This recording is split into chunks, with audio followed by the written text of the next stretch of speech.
Hello and welcome everybody to the Housing Tips. It's the show where we talk about housing information, housing news, and everything in between. I'm your host Eric, and today, once again, have my host Jesse. How are you today, Jesse? Doing good, man. How you doing? How are you doing today? How's the weather? It's supposed to be the hottest day on record today, right? I know. I think it's supposed to be like 101. I think it's like 97 right now. Trying to hang in Wow. there. That's intense. And what's crazy too is it's September and there's only 3 months left of the year. So hopefully in the next few weeks we can start seeing some relief. It starts cooling off. And that's actually what we wanted to talk about today in this episode is we wanted to talk about three different tips on buying a house since there's only 3 months left of the year. And so the title of this video is called Three Tips on How to Buy a House in 2024. How does that sound today, Jesse? Let's do it. Let's knock it out. Excited. Awesome. Let's do it. So let's talk about our first tip today.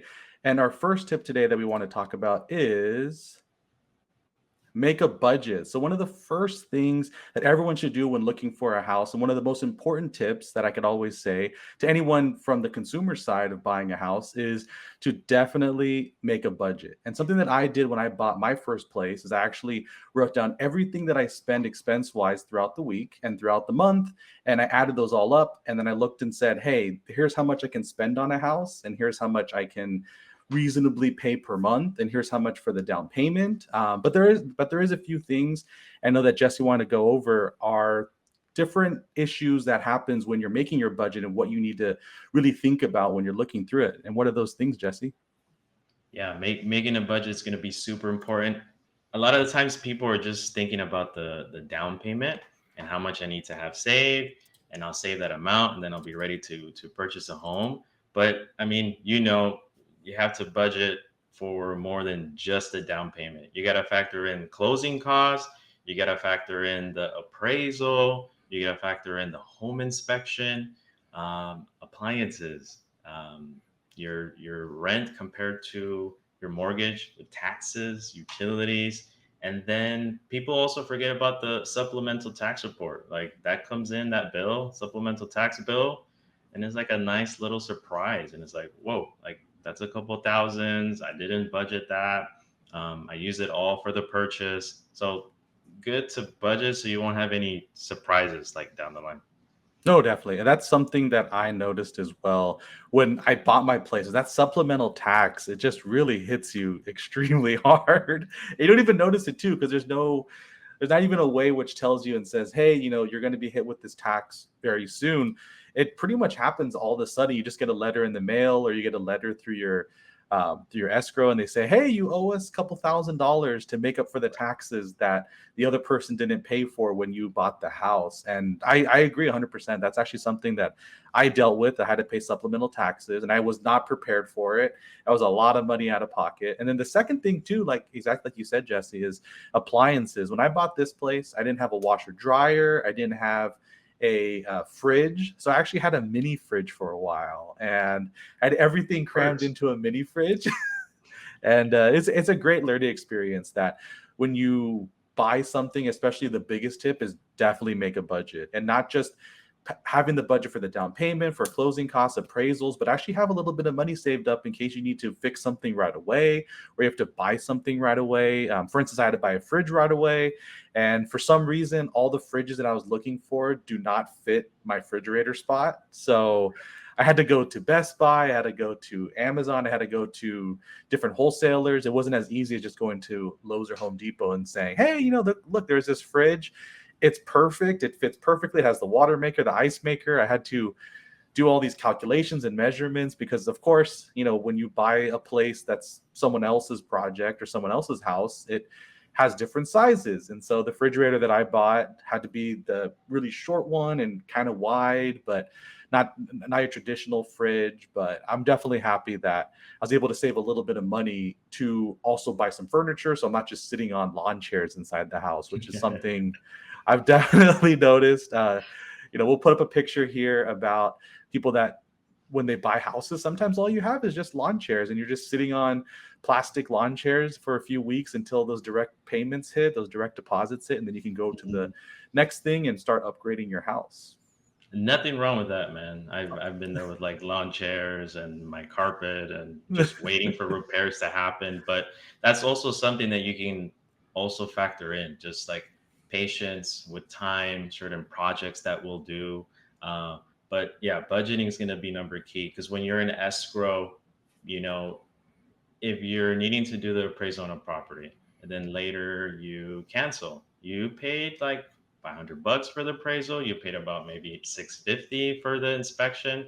That's already $1,000 and you cancel and you're wanting to go look at another property. Do I have also the budget to cancel on a couple properties? You want to think about that because then you don't want to feel tied in and feel like, oh, well, I can't cancel. I don't want to look at more properties. I already spent this amount. Then you don't like the house, like there's going to be a lot of resentment, right? No, definitely. That's 100%. That's actually a great point, Jesse. Thank you so much for having such a great segue into our second tip today. And our second tip is actually be flexible. Definitely, you want to be flexible about how you buy a property. You know, every property is different. Every property has a story. Every house has a story. Every home has a story.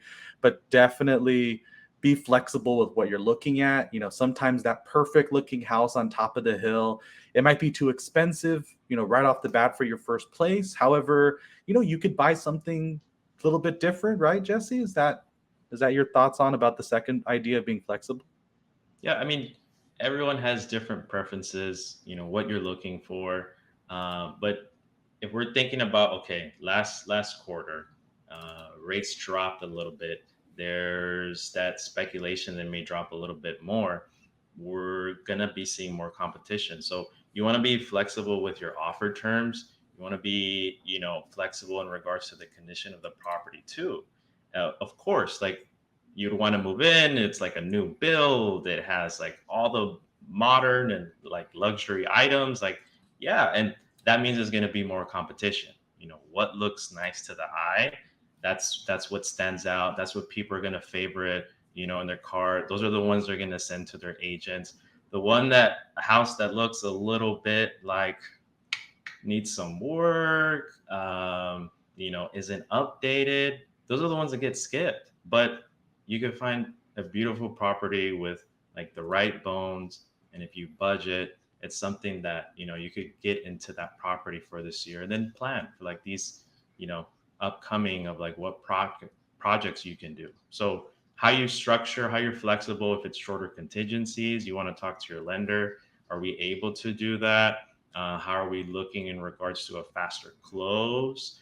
And when it's time during the inspection as well, am I open to requesting like less for repairs?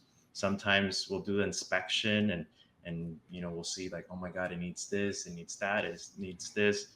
Is that something that's still in movable condition and something that I can do, with time? Like my water heater that I purchased, like I think it's like almost like the original one.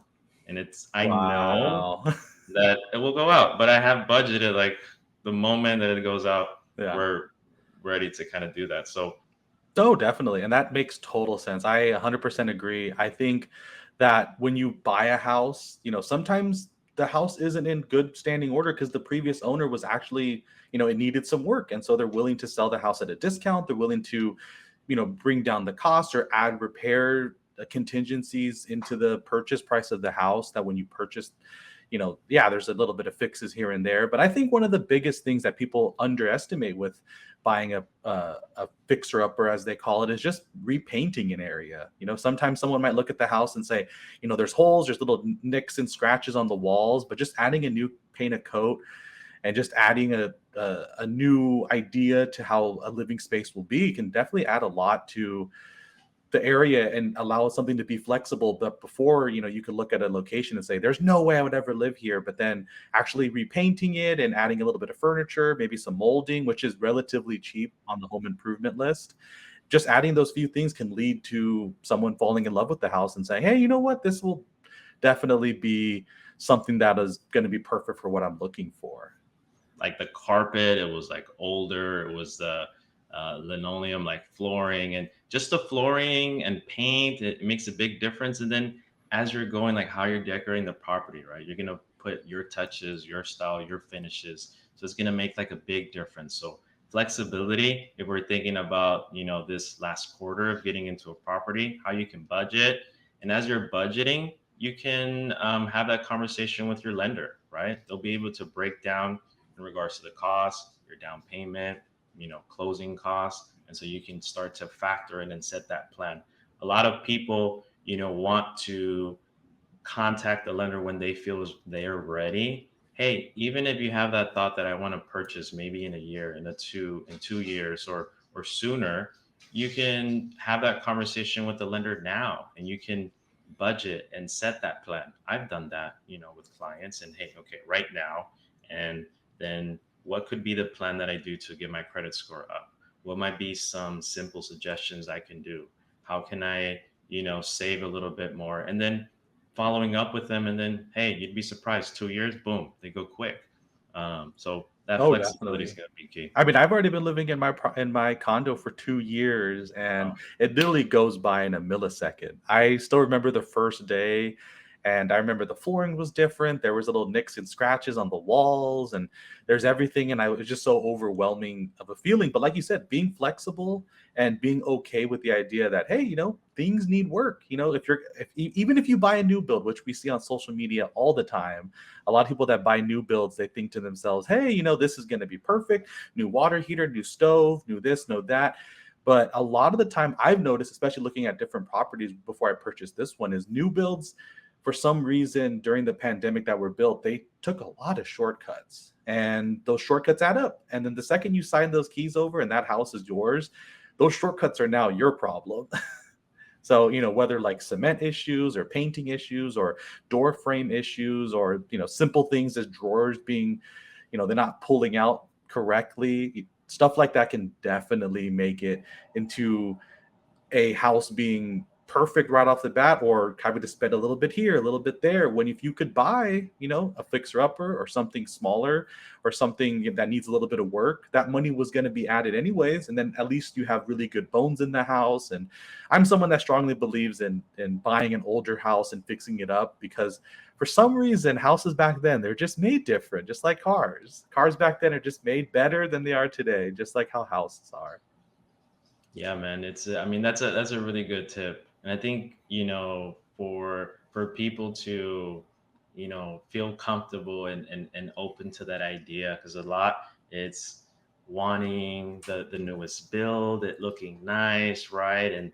And being excited for like your housewarming party, and being able to invite people, and feeling bad like it's not ready yet. Like I can't let people know. Like that's a big milestone, like being able to purchase a property, and you should be ecstatic. And even if we have like lawn chairs in the middle, like you can have a great time, man. So being able to, I think, take that, separate that part out, and be ecstatic of like this big milestone, and with time you're able to, fix your property to your liking. No, definitely 100%. And that's actually moving into our final topic and final tip for today is repetition. And I will let Jesse handle that tip entirely. This is his tip, so I will let him speak on that one entirely.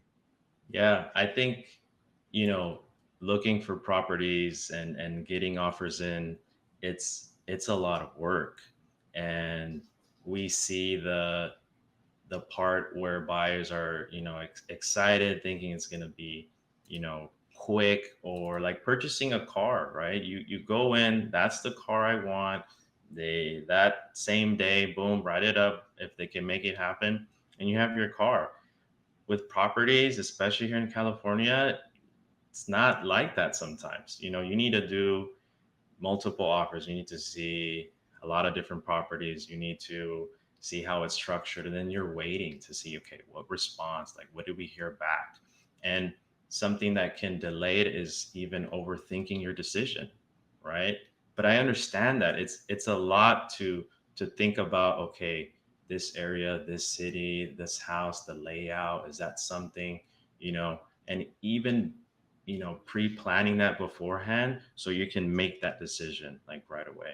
I would say like don't overthink your decision, because a lot of people be like, let me think about it, let's sit on it, let's take a couple days, and we'll see if we want to make an offer. And that could delay like you getting into that property, right? A No, day in definitely. real estate world goes quick. So how can I remove that analysis paralysis? Let me, Definitely. yeah, No, let me 100%. get those offers in. Let's see multiple houses. You can put it in your mind of this process is going to be a little bit longer, and then you're going in with that mindset. I had a couple who during the pandemic it was like super tough, and Mhm. every weekend like they were ready. I told them, hey, send me properties during the week, and then Friday, I'm gonna send you the ones that I found. We'll work on appointments, and then weekends was our time that we were going to view properties. We would see maybe, I don't know, 5 to 7 properties, and it was the most demanding time. And we, got into a property, I think by month 3, month 4, and they were still like going in with that open mindset. They were still like happy, had their coffee, and like, hey, we're gonna do it. Hey, we're gonna make it happen. And others may get really discouraged, right? By weekend 3, weekend 4, people will start to kind of fall out and burn out. So repetition, having that kind of mindset is going to be really key for you to find something. No, definitely. And the same could be said for the seller as well. Is a lot of the time, if if you put an offer in and the seller doesn't accept it, after some time, maybe the seller might reconsider an offer because at first, at the very start, at the beginning, a lot of sellers are very adamant. Hey, I want this price, but you never know. Over time, it could come down and come down and go from there. But no, definitely, I think repetition and sending multiple offers. I did have one question, Jesse. Is it true that if you submit an offer, you're not binded by it? You could submit as many offers as you want. Yeah, and I've told my clients like did you like all 6? Let's make offers on all 6. And they're like, well, what if we get all 6 accepted? Like, great, then we can think about which one you want to proceed with. You have that 48-hour window to wire the deposit, and so if you're not wanting to continue with that property, we don't wire the deposit, and we cancel the contract. And so, not to say we're going to send like so many and just burn bridges with agents, but if you really like 6 of those properties, let's make offers on those 6 and see what happens. You never know. And just how you said of sellers and them maybe changing their opinion, I've had that where, hey, you're number 2. Can I keep you as a backup offer? I'm like, sure, like keep our info, let me know. And I followed up and they're like, hey, it looks like we're gonna cancel. Are your clients still interested? Then I'm jumping on the phone, like, hey, remember that house? Like, I think they might cancel, and we've gotten into escrow with that. So you want to also, be in contact with a realtor who, is having that dialogue with other agents and fostering that type of communication.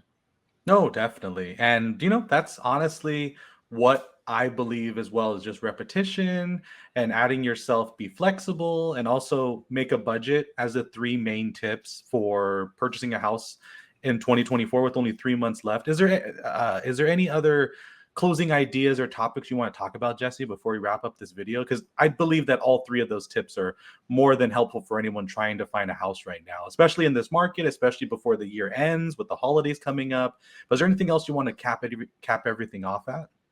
I mean, bonus tip: have fun with it. Have your morning brew. Be excited about looking at the properties. Have great conversation with whoever you're going to kind of see, and be patient, and it'll be an enjoyable experience because you can either make it stressful or you can make it enjoyable and look back and have a really good time. I love when I go out. I have my car decked out with my lunchbox, my snacks, my coffee. Like I'm ready. Like I got my playlist going. So you gotta make it a fun time as well. Definitely, because at the end of the day, everyone only has, maybe 2 or 3 purchases of houses. So it's definitely a stressful time. But at the same time, you could definitely look back on it and say, hey, have fun with it because it's only going to be 1 or 2 times we have to deal with this whole process. But other than that, though, thank you so much for your time, Jesse. This is the Housing Tips. If any of this information was interesting, please consider subscribing. And until next time, thank you so much, Jesse, for being here, and have a great day.